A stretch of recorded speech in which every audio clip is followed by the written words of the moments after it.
great afternoon, everyone. I haven't been on today because I've been having some issues, health-related issues. I never disclosed this before, but I have Lyme disease, Morgellons, okay?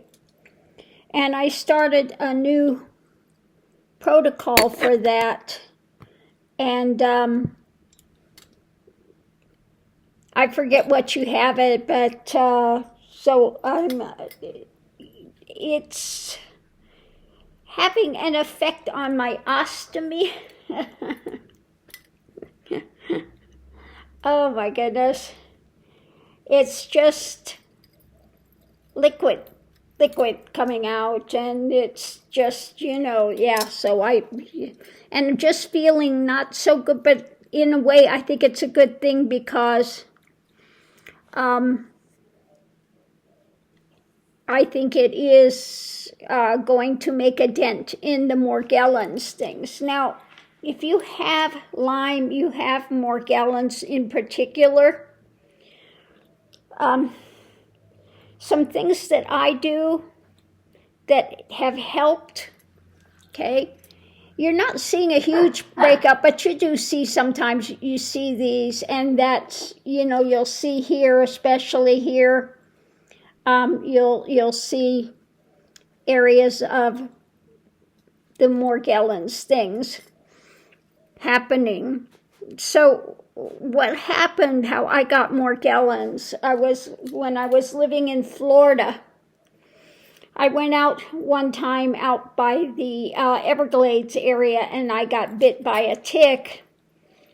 And I didn't know what it was at first. It started on this arm, and I was having, thought it was mosquito bites at first.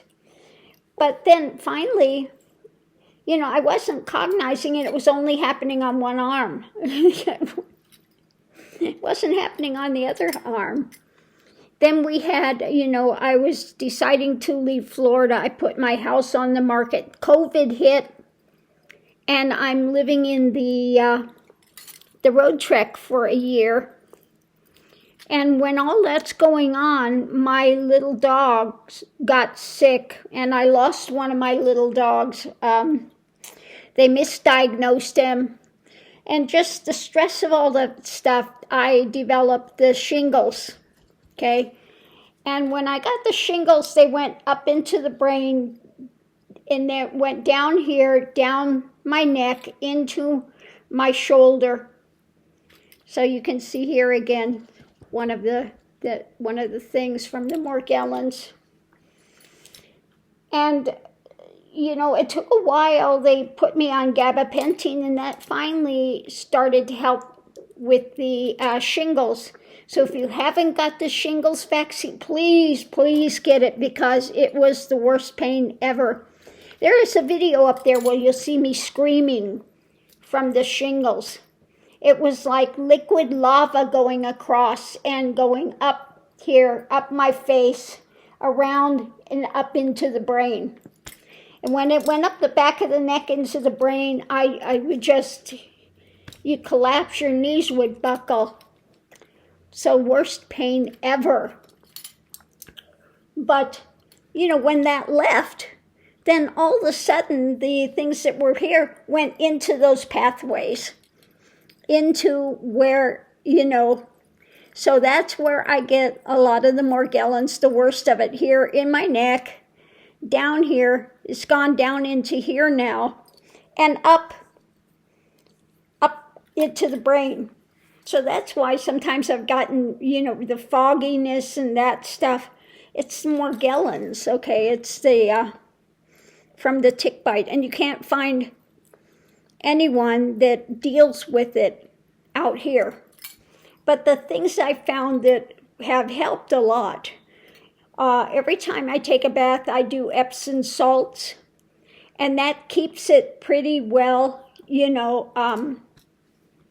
keeps it, to a low roar. And the other thing I do when it gets really, really bad, because it just is continual itching. you'll find a few places on my back. You would see where those places are. You'll see like the scab that happens. And if you take one of those scabs off, the way I found out I had Morgellons was I had gotten a microscope and I was going to look at all these different things, you know, sugar and just all different things. Well, took one of the scabs off and there it is, the Morgellons things. And they look like blue, red, that they call red. It looks more like magenta. Sometimes they look metallic. And the white ones look like more stiff, and they always have some kind of a liquid on it. Okay, so those are going under your scab, growing in, and I think that's what causes the so much of that intense itching and stinging. Now, when I had just moved in here, and I was a year in the van, so I wasn't able to take, you know, soaking baths and things. The first bath I took, oh my God, and I got in a bed in here, and I mean the stinging and the burning and the thing, the minute that sheet touched me, it was horrendous. Oh my God. But through doing Epsom salt baths, that really does help a lot.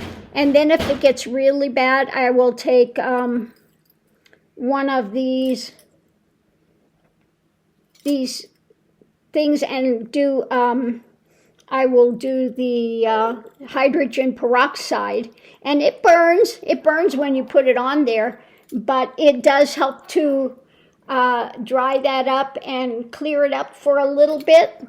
Okay, well, I just started taking this cryptolepsis root, and so I noticed even more long things. Now, you don't see them.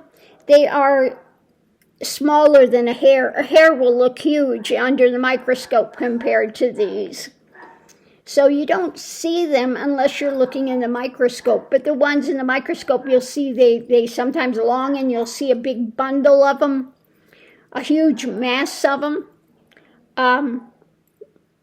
And they've found out, you know, if you go to a doctor, they'll say, oh, you're imagining it. Well, you don't imagine colored things coming out of your skin. You don't imagine. It's not imagination, okay? It's not imagine. And then they've taken those and they found out they were not any kind of a textile, because they would say, oh, you're putting textiles in there for attention's what they would tell some people.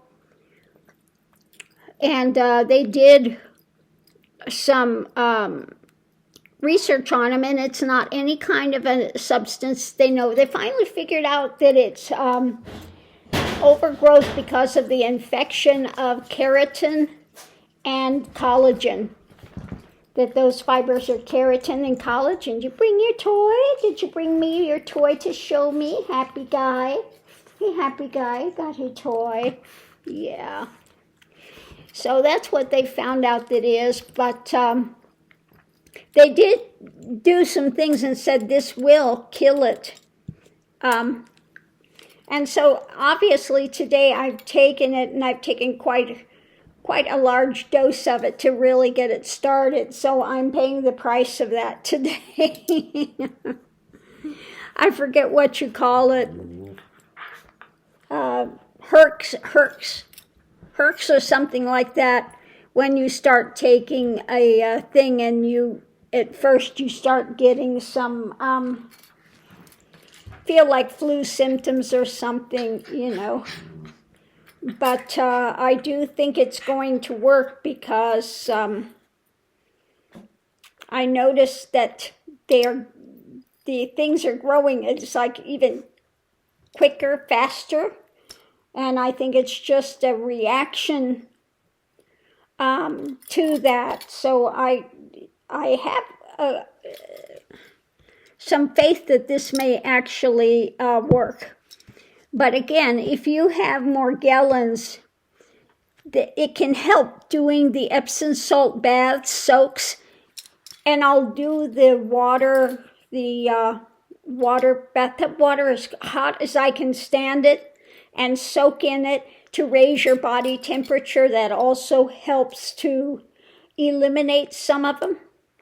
Now, I noticed since I started taking this, it's only been a couple days, but the brain fog has gotten better. Okay? So I do see a potential for this. But today, like I said, it's affecting my ostomy. I never had. I mean, it just cleaned the intestines out. But then what happened? I'm sitting and all of a sudden I hear whoosh. I'm going, what the heck is that? I look, it's just water. Just, I mean, looks like coffee in there.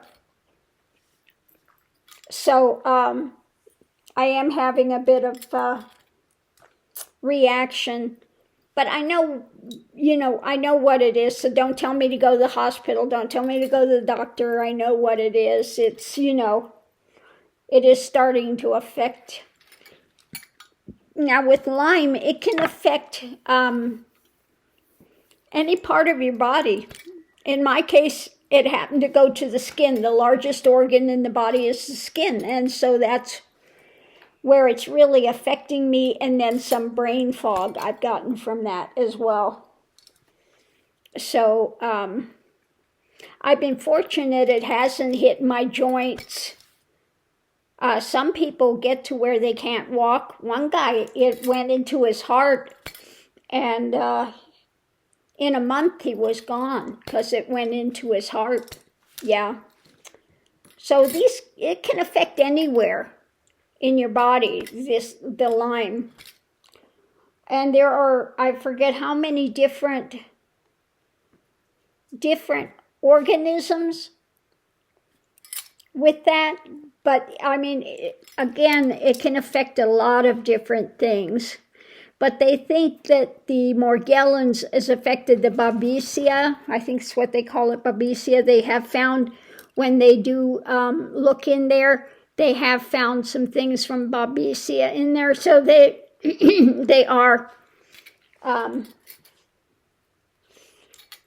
They are saying that, yeah, it is coming from the tick bite, but it just happened to affect the skin rather than other organs in the body.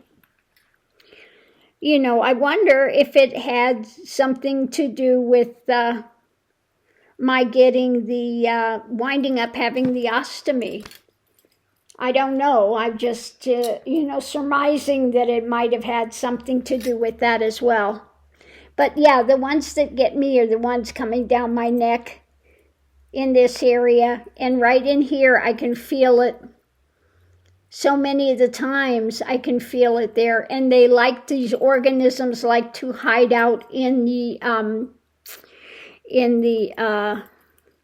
what do you call it? Not the glands, but, they hide out in that area. Okay, I wonder if it has something to do with my thyroid as well, and having the thyroidectomy, because they can go in, and it's such a small organism that they have to do specialized tests to see it. But yeah, anyway, so that's TMI today, too much information, why I haven't been online today. I'm just going to kind of take it easy because I am having I forget, you call Herxix or something like that when you start taking some of these things and you get that first rush of die off of some of these things, then it can make you feel a bit ill at first. So anyway, I just wanted to come on and say that's why I'm not on today. And I'm watching one of the noir movies that was in the deck. I decided I'm just going to pull a thing and watch some of these movies. So the one I'm watching today is, let me see, what was the name of it? Odds Against Tomorrow. 1959, Odds Against Tomorrow, with Harry Belafonte in it, Shelley Winters. Anyway, it's about these ones, and he's gotten in debt and gambling, and so now their big thing is to steal money from this bank. And one of the guys that's going to steal money from the bank, he's really racist, and so, of course, with Harry Belafonte in there, at first he didn't want to do it because Harry Belafonte, being a black gentleman, he didn't want to work with him. But he's, they're all desperate at this point. So they've decided they're going to rob this bank. So anyway, I'm kind of in the middle of the movie. Well, about 3/4 of the way through, so we'll see what happens. But yeah, I've decided I'm going to go through, and it's got so much information on these movies in that book that, and I do like older movies, so I decided I'm going to kind of watch that today and just kind of take it easy. And yeah, while I have some of that die-off going. Which I think is going to be a good thing in the end.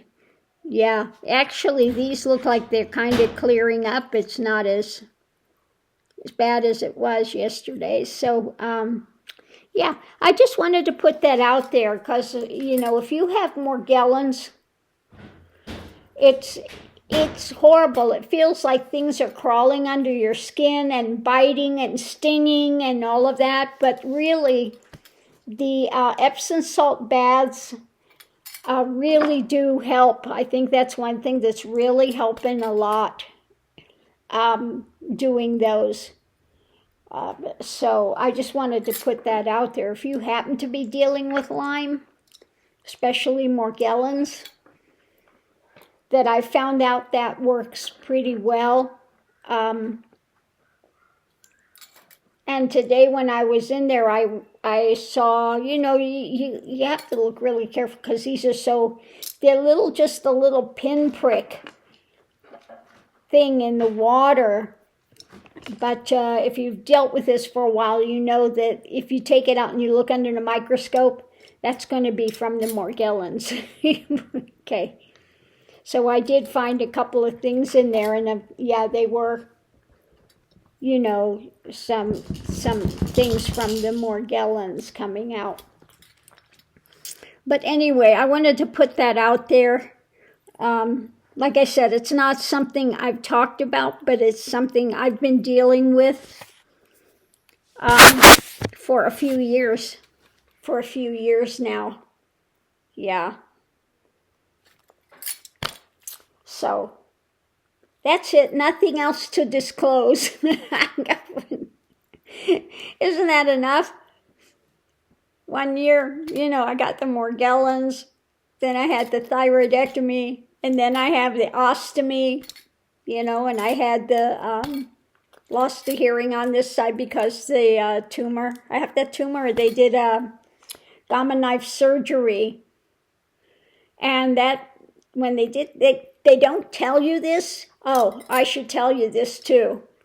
If you find out you have a tumor that is affecting your hearing, now I didn't know what was going on because this all developed during COVID as well. Okay. And so I'm not anywhere where you're going and you're talking to people or anything. So I had no idea. I was really lost most of my hearing. But yeah, they developed a tumor. I forget what you call them. An acoustic neuroma.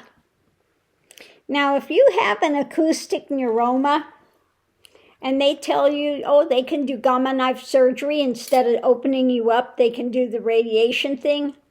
What they don't tell you is an after effect of that, if it's not a real large tumor, if it's a smaller tumor, is you can have extreme dizziness for a year afterwards, up to a year. So when they did the gamma knife surgery, I barely could walk. I mean, I had a really difficult time for a year. for a year. Yeah, it was. And they don't tell you that going in.